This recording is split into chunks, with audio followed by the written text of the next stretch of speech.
let's start off on a lighter note, because Thank you. that's good. We finally know who the voice of Chopper is.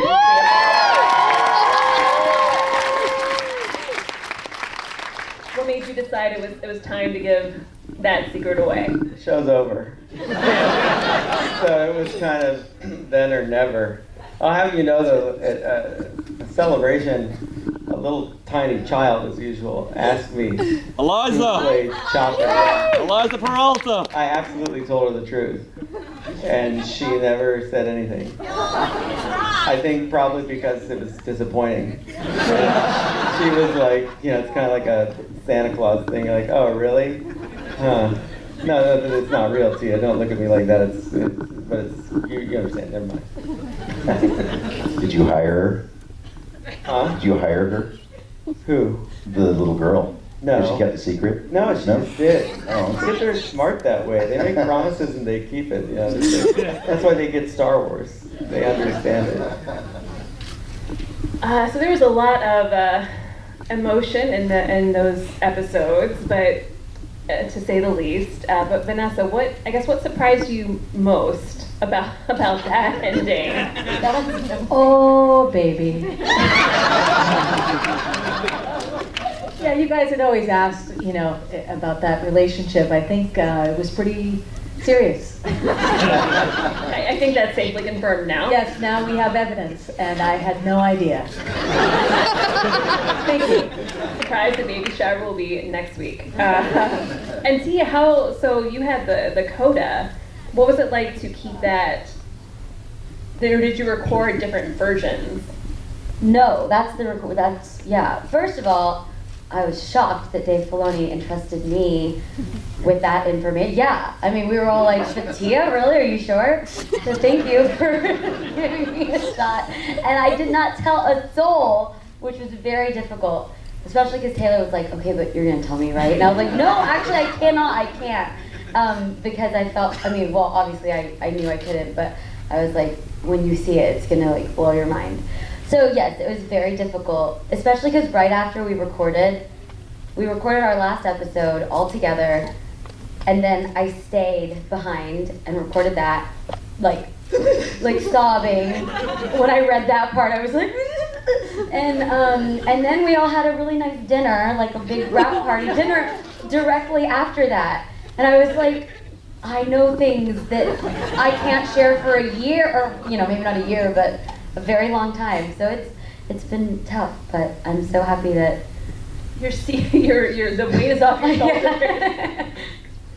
And Steve, I want to talk about, I love the ending with Callus. I think Zeb and Callus's relationship over time was really touching. Were you pleased to see they're That was I got my man in the end.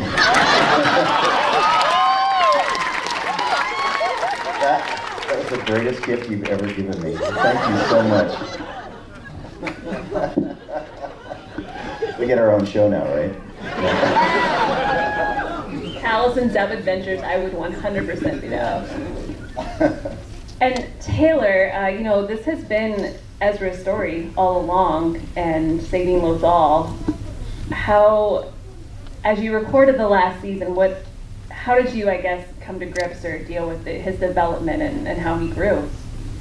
I don't know. I have so many questions. I don't know where everything lies, but I guess, just thinking about it now, I think I kind of followed Freddie's lead in the way that Kanan kind of led the way with his whole selfless act and how he came to be whole. And watching Freddie, he did that. I think I kind of just followed in his footsteps as best as I could. And this has been so fun. And Dave, tell me about the decision to kind of wrap with this ending that jumps in the future. And I think it puts a bow on things very nicely while still leaving questions. So how did you guys come to that conclusion story-wise? Well, the difficult thing is that there is so much story after the end of this part of the story. And I wanted people to understand, once they overthrew the Empire, that there were expectations of a large battle that never happened, because basically our story ends and then Scarif and the whole Luke Skywalker thing happens. When Luke happens, the Emperor's attention is completely refocused. So things like Lothal, he has a series of defeats. He loses the Death Star. His entire plan of fear is based on having a Death Star. Now his trying to subject fear on the galaxy is completely inversed, and now the Emperor is actually afraid because that wasn't supposed to happen. And so when evil starts to sense a series of events that's not supposed to happen, they become afraid. Because the secret of every evil character and every real villain is that they're the most afraid. And the reason they've accumulated this power and they persecute people is because they're terrified inside. And so they cause pain and devastation to compensate for this fear. So his fear of Luke Skywalker drives his attention away from Lothal, so those people end up benefiting in the end. And so it was all kind of a matter of timing. But I wanted to get to a part of the story that you understood the happy ending. You know, so many people were obsessed with everybody dying. I was really bewildered by it because I've seen the original trilogy of Star Wars that people like so much, and it's not like a death count type of movie making. You know, it's a rather positive outcome, which I enjoy. And you know, I've always felt that the best stories end and then other stories begin. And there's no better way than to take two of my favorite characters and have them ride off into the sunset like I've seen so many cowboys over the years, or Indiana Jones, and you just wonder, well, what do they get to do? And I always like that in stories. One thing ends, another begins, and the story continues, and that's a saga. So there you go. Just him having like the Sabine Ahsoka fanfic, like going off searching for Ezra, like BFFs is going to be amazing. I want to jump back a little to the Palpatine encounter with Ezra, and I thought it was interesting that Palpatine showed both forms, but kind of I feel like it helped lure Ezra's like trust a little. Could you talk about what that trial was like for Ezra, Dave, and maybe Taylor? Well, Ezra's seen him as evil. And so evil has to be deceptive too. This is the way it goes. And to challenge Ezra, he appears as this pleasant person. I mean, you can figure out technically how he does that with old holograms, whatever. That's not important. What's important is that this is the way evil deceives you. Oh, look, he's not so bad. He's this kindly old grandfatherly guy, and that makes you want to trust him a little more. And the whole trick there is that the Emperor hears what Ezra desires most in the world between worlds when he says, sometimes I wish my life was different. Sometimes I wish I could just be with my mom and dad. Because when you're pressed into difficult choices, your gut reaction, and it's not wrong, is just to say, gosh, I wish this was easy. In my childhood, Frodo's, I wish this need not happen in my time. That's just the burden of being the hero, and you have to be careful that when that wish is given or granted to you, let me relieve this burden of you, let me give you what you want. And I think Taylor really sews it together by giving a compelling performance as Ezra to really make you want him to almost want to go do that. And so, I don't know what you finally got to see it, so it's all funny, you're all kind of like, because they haven't seen it till today except for Steve, so it's kind of funny to watch you guys. I'm really enjoying it. It's really great. I think we're all in a processing mode, I would say. I want to jump back a little farther and talk about Kanan and Hera. I just mostly want to talk about, I'll keep it away from statuary. Loopy Hera was one of the most fun things, and so different. For that's something you've read before. What was it like getting to kind of let loose as her in that way? I had a blast. It's kind of how we are when in between scenes. We're kind of loopy. We act sort of strangely, and so it kind of fit right in. I just sort of never went into work mode, I guess.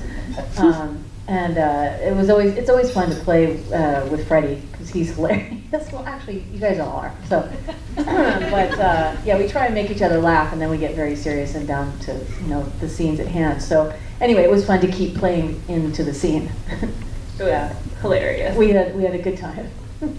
And I want to, kind of going back to those episodes and Kanan, and you guys have all recorded together for a long time now. What were those last sessions like? Well, Freddie wasn't there for the last several, so it was pretty quiet. There's missing man formation. Yeah. No, it was sad. I think the one when Freddie goes, which we've all seen that. I feel like we've been able to say that for a long time. Was when it kind of hit us that it was all coming to an end, because it was like, oh, one man's gone, and now we're all going to kind of disband. We're not going to be seeing each other every day, which is a little strange. We didn't know if any of us were going to survive except for Hera, honestly. Yeah. So it was sort of a little disjointed and a little disconcerting, and we just had to trust. Well, the day that we all learned that Kanan dies was a really tough day, for me anyway. I think for all of us, yeah. I think you knew. Did you know?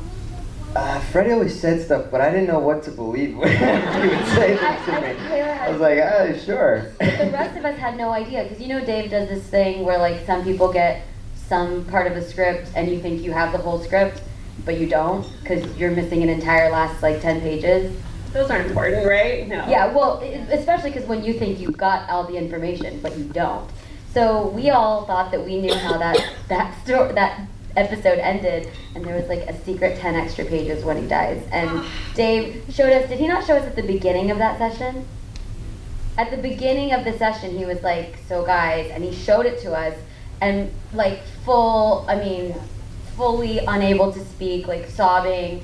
Freddie's known for a long time at this point, so he's like, yeah guys, I die, I'm sorry. And like, and this is before we had to record the episode. Not Freddie, cool, man. Freddie was so okay with it too. He was totally He's like, yeah, whatever. Yeah, I think he was harder on him. You think? Handled it He like cried like a baby at home. I know he had to. Well, you've always said that. I don't think so, no. He's not here. No. He can't handle it. He's been adamant about it as a fact for years. We would talk about it, and he and I would, when you guys were all doing whatever weird things you do, we would be in the corner, and he's like, yo, dude, you decided to kill me yet, right? I'm like, I know it's the way, but I don't know how to do it yet. And he's like, well, I've been thinking about that, but then I found a good way to do it, and he was very excited about that. So we just figured it out. But he's right. He's right. It's what it had. But you need commitment on his part to be able to pull it off and understand why Kanan's doing it.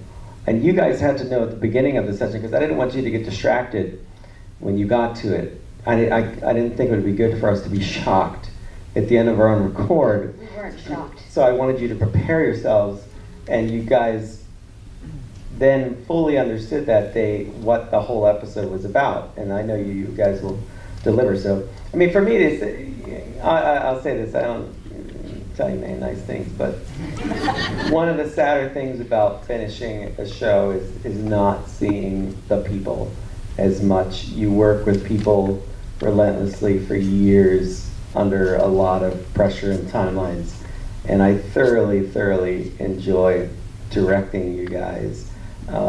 It is a real privilege to just guide you through this, to have you access the best that you're capable of.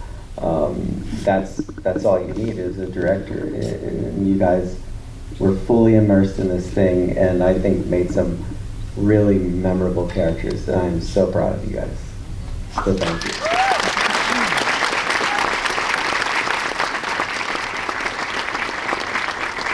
Can I just say something really quick? I've been in this business for about 30 years, and I have never felt so included in the process before. You folded us in. We know so many people from Lucasfilm and Disney, and I've never experienced that before. And you made us feel like family, which made us even stronger. So thanks, Dave. You make us cry.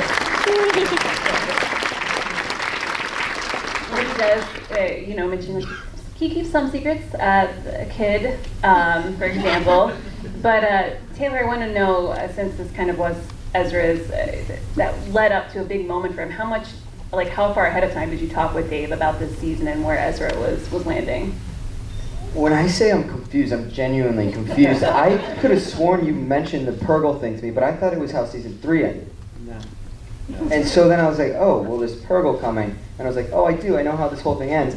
And then Tiya, you didn't have your haircut, but Sabine has her haircut. And I was like, well, I'm so confused as to how we got here.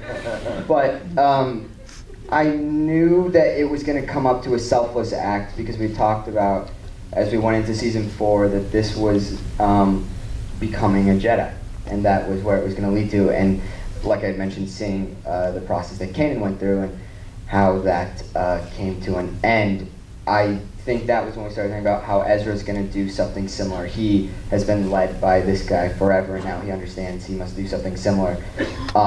The fun stuff was, we talked about, a lot of it was going to be that little nod and everything to Sabine, and that a big tie was in trusting her and that relationship that they've built. And so to see how it ends with her going off with Ahsoka to come back to find him, that's, that was pretty cool. I got the same feeling I got when I loved the movie Rudy, and anytime you start chanting Rudy, it goes out. The hair on the back of my neck stands up every time, and I got that feeling here. That's cool.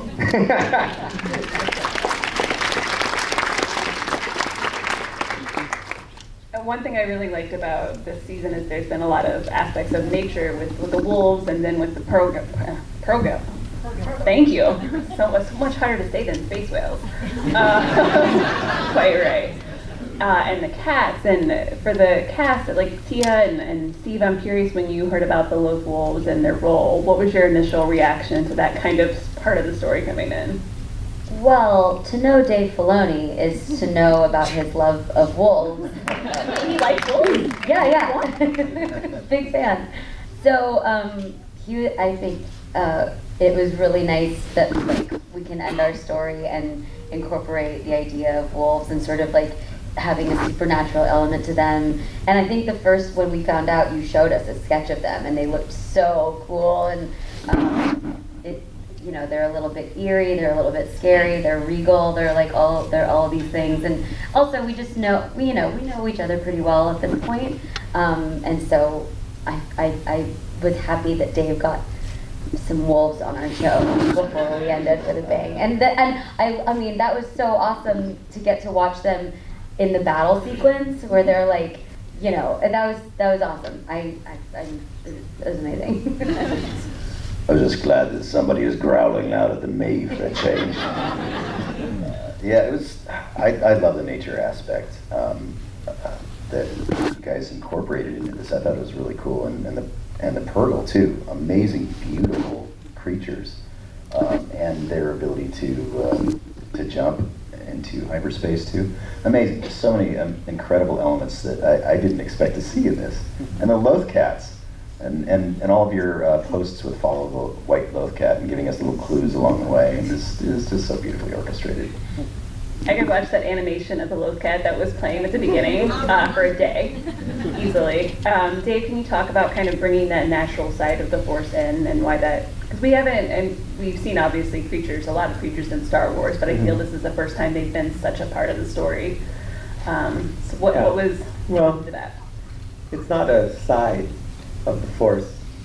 It just is the Force. When Yoda's on Dagobah, I mean, he's surrounded by all these living things, and they all seem rather reactive to what's going on. It's everything you need to know about the Force is in the movies. I can't say that enough. It's just people always focus on the abilities of a Jedi. That's where people get confused, because they start to think of pushing, pulling, lifting, Force lightning, and these powers, but it's really about being connected to everything. It surrounds all living things. It penetrates us.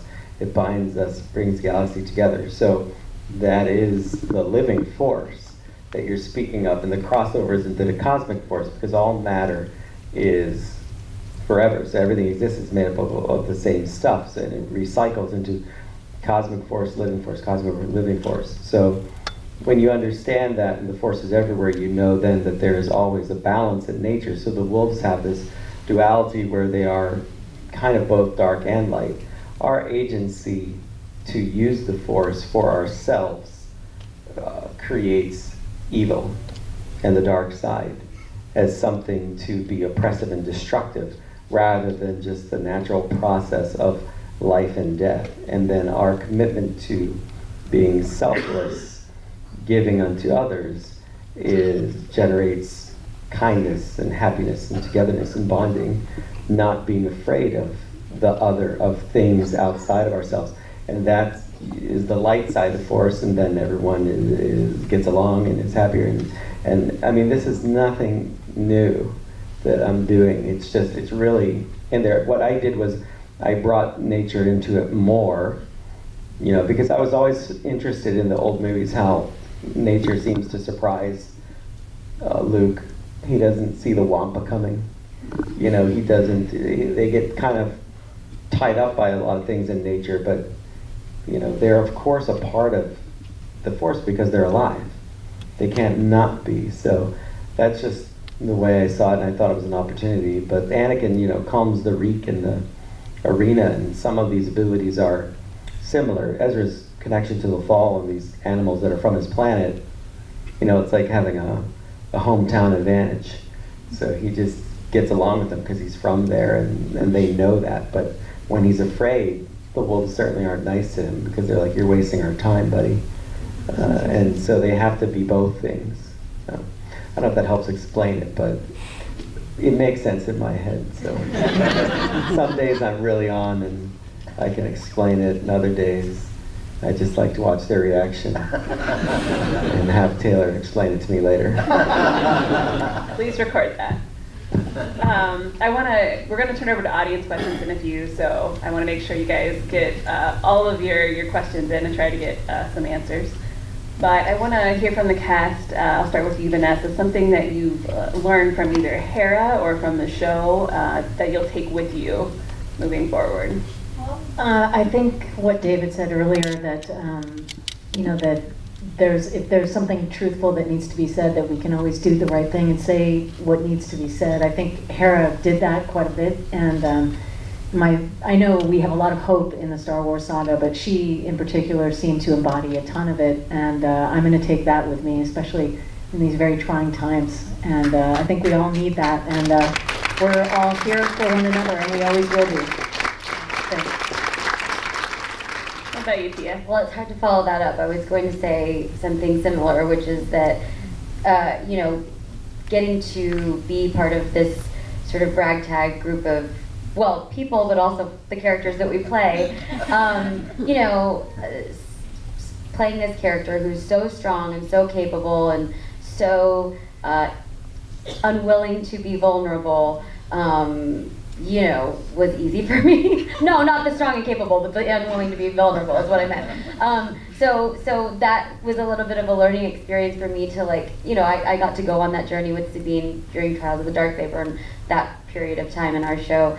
So that was like, you know, both challenging, but also really nice for me to get to experience that along with Sabine, but also just that feeling that, you know, when you're up against the most, you know, sort of daunting of odds, you know, there's always hope, and that, you know, the impossible is possible with the right people. And in these trying times, it feels like, you know, one can feel hopeless, and but not to give up, and that, you know, you got to fight the good fight, and it'll be worth it in the end. That's what I was gonna say.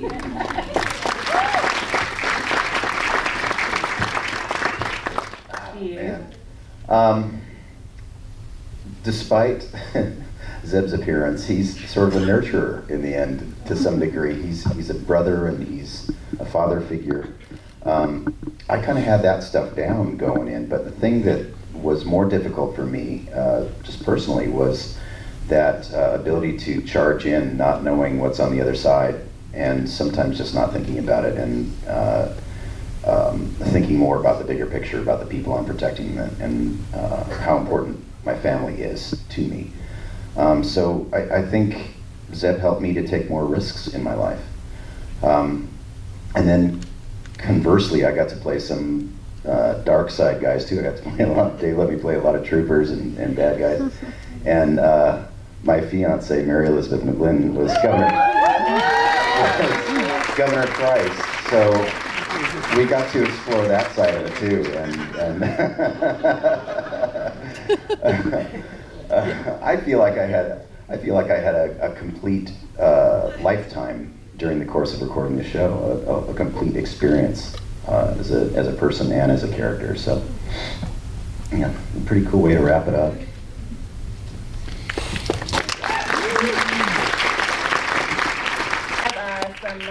Okay. Hi. I have a question. My name is Donald Faison. I'm a huge fan of Star Wars Rebels. Where are you? Hi. Oh, hey, what's up, man? What's happening, man? So, how soon can we expect the Sabine Wren Ahsoka Tano show? I had to run to the bathroom, so I don't know if you announced it already, but I came back and you didn't talk about it when I came back, so I'm asking now. Why would you watch that show? I think everybody in this audience would know. I like where your head's at. You like that, right? Yeah, oh yeah, I know you like it. And is that in the works? Is it something that you talked about? Is it something that's going to happen, or was that just a tease for us to, wish for, Yeah. to never happen? What's up? I don't know. You don't know? I do know. You do know? I do know. I know. Some of us? No. I told you enough. And now it's all out, so you know nothing again, which is much better that way.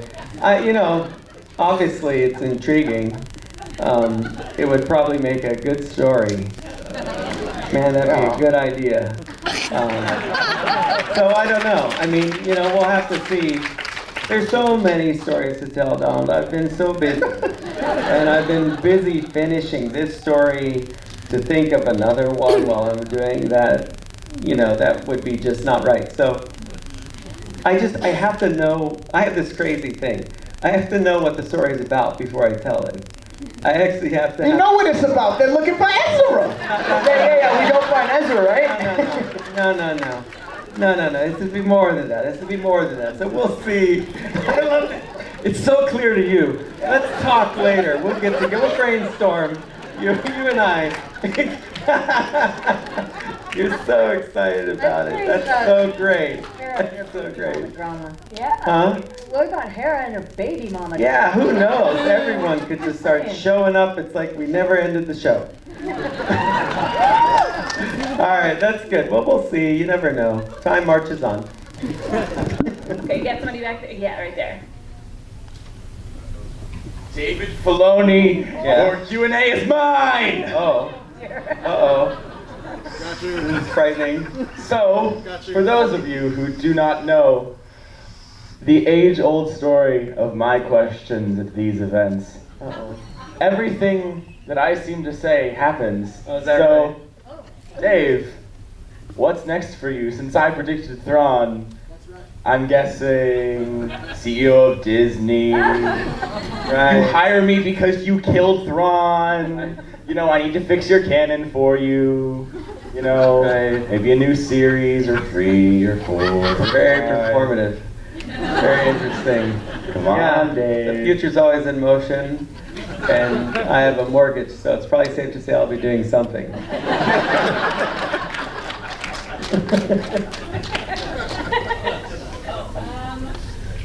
Right there. Thank you, everyone, for coming and putting on this event. This isn't a show about wars in the stars. This is a show about a family, and I feel greatly moved that I got to be able to watch this journey of this family for the last 4 years. So thank you very much. Thank you. This is a question, Dave, I hope you can answer. Now that Hera has her Calicori back, do you think she will add some more ornaments on that Calicori for her family in this show? Thank you. Well, yeah, go ahead. You take it. Well, I'm guessing she kind of has a new, she has a new arrival, so does that count? Yeah, we're gonna put another little triangle and Notch the other on there? triangle, and yeah, we should have like a Calicori building block, like those little wood blocks with magnets in them, and we could do a whole little thing. We'll workshop it. Yeah, but I would think so. We were talking about figuring all the details of the Calicori out because it turned out to be a pretty unique object. Can we go on over here? Yes. Hi, I'm Federica, and I just want to start by saying, oh my gosh, I'm so happy to have been part of this journey of seeing a family with Star Wars. Just that beautiful combination, it's amazing. With that said, I'm an aspiring storyteller. I want to work in animation. And seeing these characters go through, but seeing you guys all go through this too, especially you, Dave. Dave, what were the original goals that you saw, like when you first started Rebels? Like, what were the goals? What are the key moments that you wanted to really express, and how did that change throughout until the end?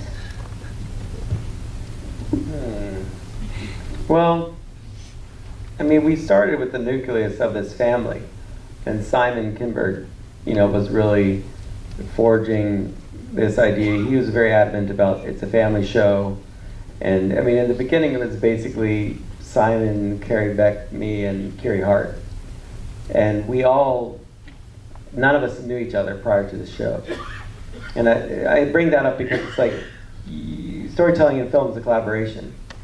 It's not always just about what you want. It's about what the group wants to achieve, and you have to all kind of be on the same page or you're not going to get anything done. Well, we were all always bizarrely on the same page. We all liked the character dynamics we were setting up, what the characters were going to be like. We liked the actors that came in. We all picked like the same people. So we knew that there was this family dynamic. We didn't have a reason for being, I felt, that was strong for a while, other than this was a show about rebels and a family.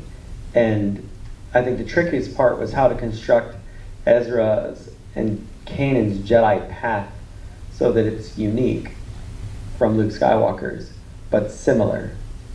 And that became the most difficult challenge, because it can't just be the exact same thing, and you could get at the same themes but come around from a different way.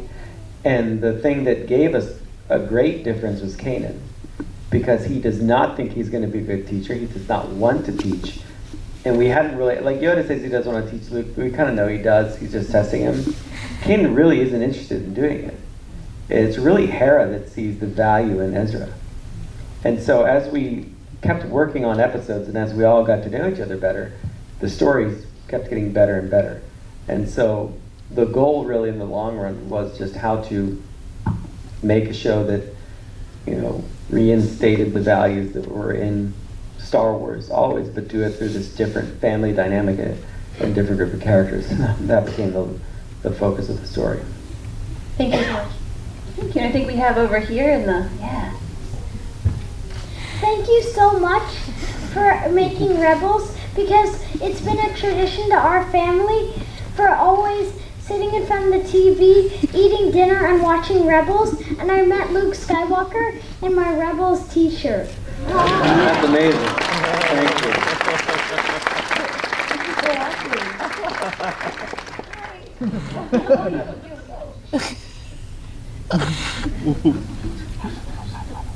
Thank you very much. Can I give you a card? Yes, sure. Hello, boys. How are you? Thank you so much, guys. Thank you. No, you're welcome, Bo. Oh my gosh, look at that.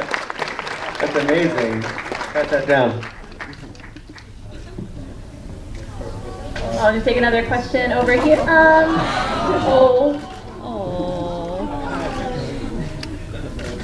Thanks for watching, you guys.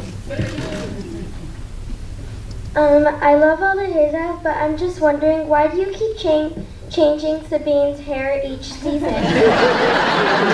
Great question. Well, I like it. Okay. It was in your contract, wasn't it? No. I think that, Sabine is a munitions expert and a warrior, but then she's also has this artistic side, and she loves art and beautiful aesthetics, and also she's a teenager, so she likes to change it up. So I think it's just purely from a standpoint of wanting to keep changing her look, and maybe she likes to change her mind a little bit, and sometimes she wants purple hair, sometimes she wants blue hair, and why not have both? So I think she likes, and of course she loves, her armor is she's a Mandalorian, so her armor is very important to her. So decorating her armor, I think, is really meaningful for her from her Mandalorian background. But I think the hair is just for fun. Yeah, and it takes a cosplayer about a year to finish. That's on you. That's not on me. That's Any you. costume. And so, as a creative person, I know that the only thing that, finishing a project is sad, and so I don't want these sad cosplayers out there. So I refresh it, and then they have a moment where like, oh gosh, it changed. But they're actually then really excited because then they get to go back in the garage and work on the costume, repaint the armor. It's like a whole process they get to do, and they get to find the details and chat online about it. And so it really is feeding a need. I wouldn't have done it, but I know this need exists, and so I fulfill that need. And I asked you what color hair sometimes, and so you're complicit in this plan. Don't act like you're not. And it's great because you can see it building online as people are finishing the costumes, and they're like, here's my set, and here's my set. And I'm just like, and Killian, change the costume. And then we change the costume, and then we put a trailer out, and they're like, what? And then this wave ripples through the forums, and you're just like, and that's what they think I'm like, but I just did it because I thought it was neat. But I'm just fulfilling again. It's a fulfillment. They want to think I'm that evil, so, whatever they need. It's fun. It is fun. It's fun, well, selfishly, it's fun for me to see people cosplaying Sabine's seasons 1 through 4, which, now people They have them all. Yeah, now there's even another version of Sabine. Who's going to be the first short-haired Sabine?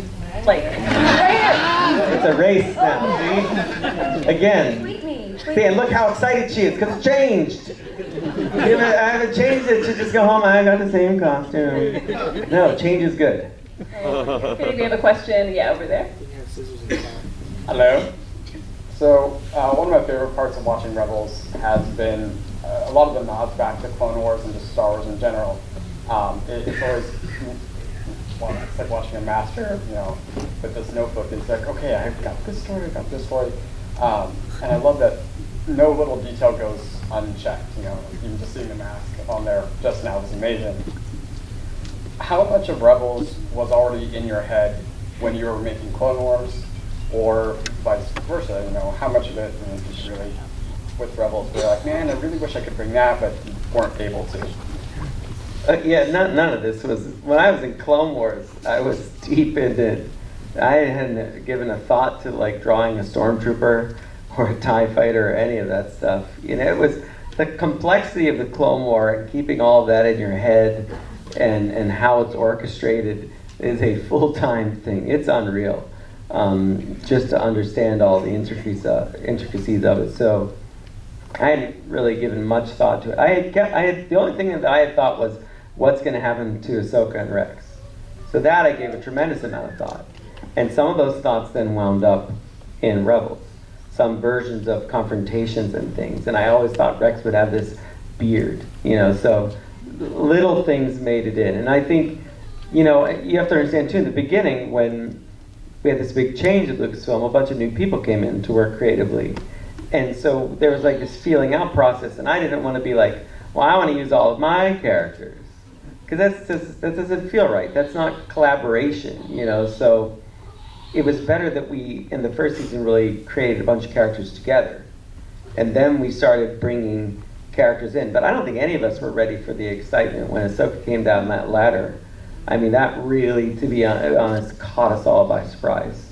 We really didn't understand what we were getting into there. And then it became clear that it was awesome. And it's great when the audience reacts the way that you feel, and you're like, okay. But it could never really be about her. It had to be about Ezra.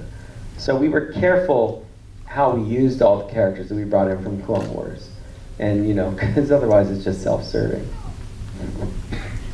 All the clones are sitting right up there, by the way. D. Bradley Baker is with us today. All the clones, every single one.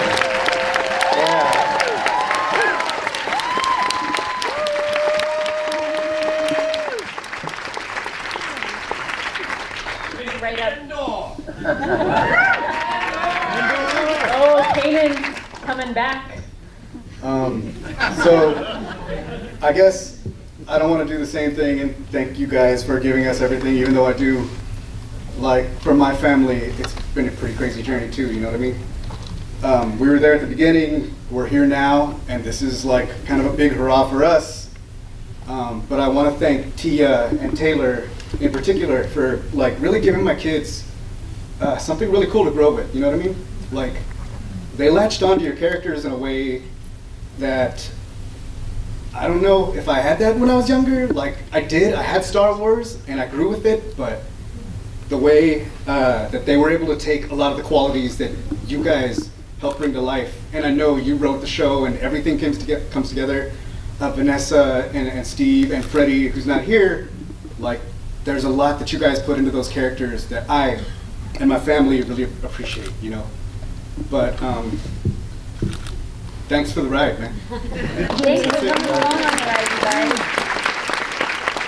I remember you guys were the first people to cosplay the Rebels team, and you had made these costumes based off some really early artwork we had done. Yeah. And all I could think was, boy, I hope they like the show. Because the show wasn't out yet, and I was like, oh man, I don't really want to let these people down at all. But I mean, you're still here, so it must have been okay. I'm also going to blame you for my garage looking the way it does. No, but I know you love that garage, so you don't. The blame is misplaced. You love She's it. literally asking for another one just now. I know. Well, back to work. The bonding continues. My wife is now asking for a small new child. Oh wow. Well, there's a side effect. I mean, you know, continuity, but I liked her purple lipstick too. I can't wait to see that. Right? She kind of glossed it up a little bit. and she got the little orange stripe in the middle too. Right? Yeah, that was cool. Can't wait. But I don't need a new costume. No, you're good.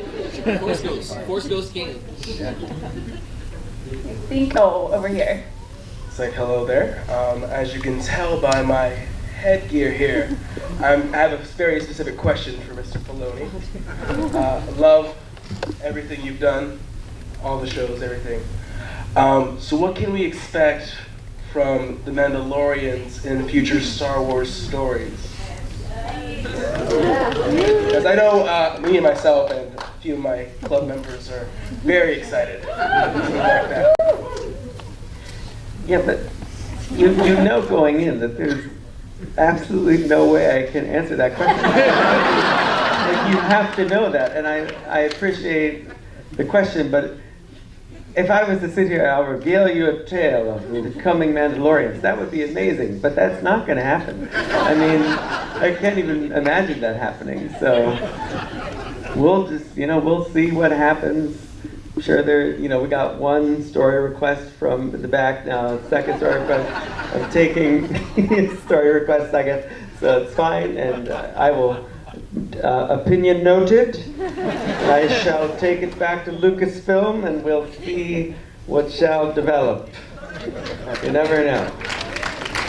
Okay, we have time for one more question right here.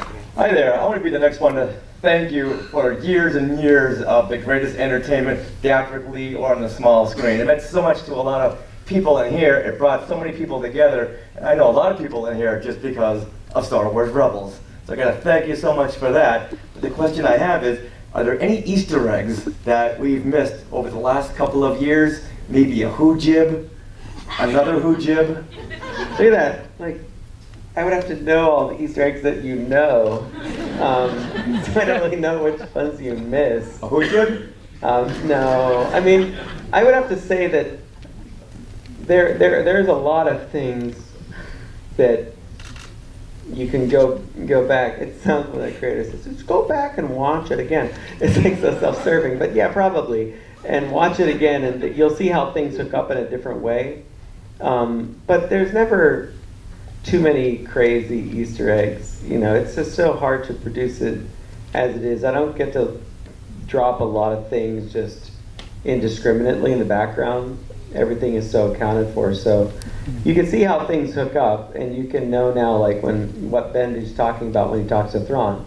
You can see now that Bendu had foreseen this outcome long ago because he talks about it to Thrawn, and Thrawn has no idea what it means. So you can see certain things that hook up like that. But otherwise, with the background, I don't know. I mean, I'd have to think.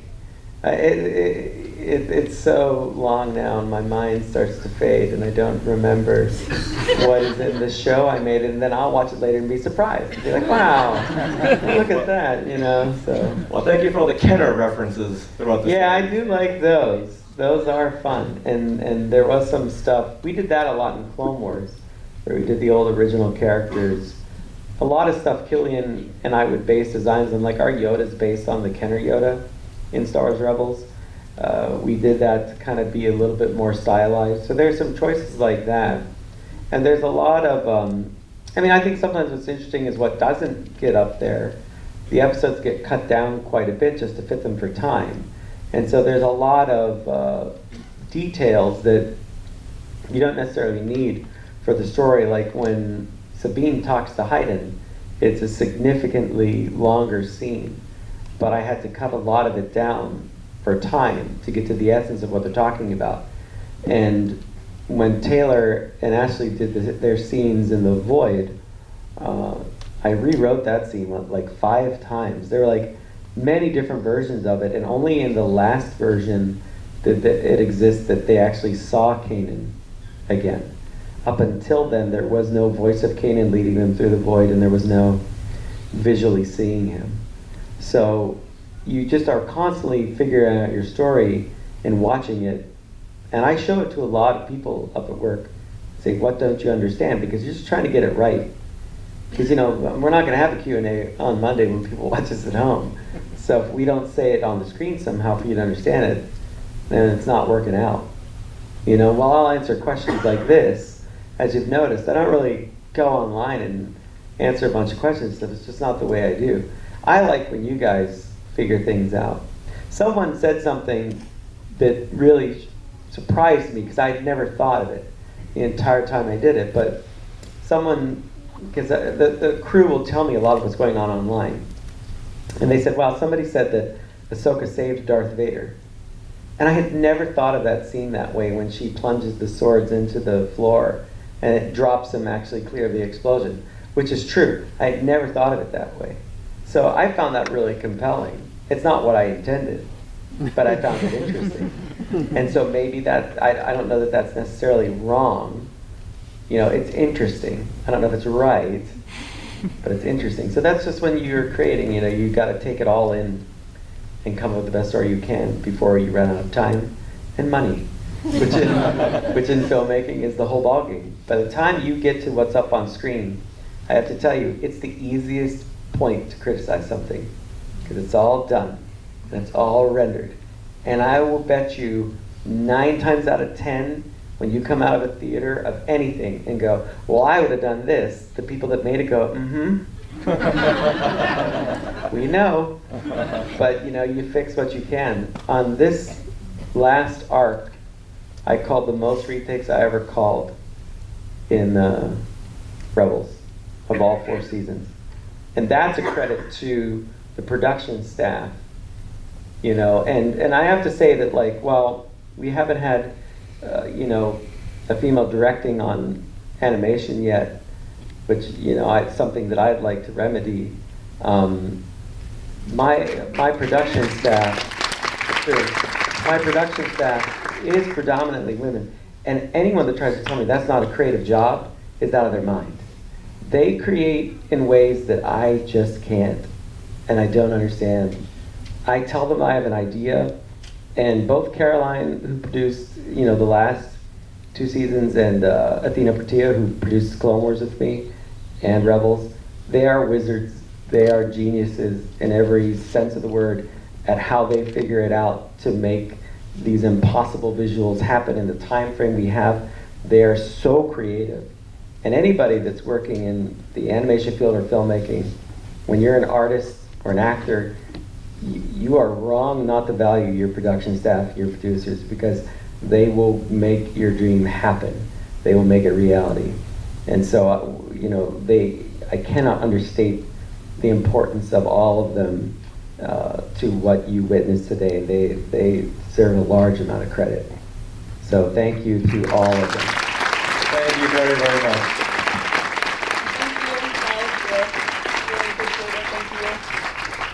For the past 4 seasons.